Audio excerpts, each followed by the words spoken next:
مال و اولاد تمہیں سیدھے راستے سے بھٹکا نہ دے۔ سورہ توبہ آیت نمبر 55 میں یہ بات بیان کی گئی ہے کہ مال اور اولاد انسان کی آزمائش کا ذریعہ ہیں۔ اللہ تعالیٰ نے مال اور اولاد کے بارے میں حکم بیان فرمایا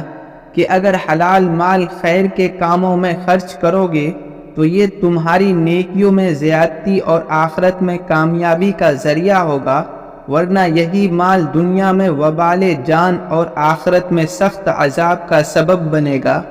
اسی طرح اگر اولاد کے دین اور آخرت کی فکر کی تو دنیا میں ماں باپ کی آنکھوں کی ٹھنڈک اور آخرت میں نجات کا ذریعہ بنے گی، اور اگر دین سے دوری اور آخرت سے غافل رکھ کر صرف دنیا کے عیش و راحت میں مصروف رکھا تو یہی اولاد ان کے لیے دنیا میں تکلیف اور آخرت میں عذاب کا سبب بنے گی۔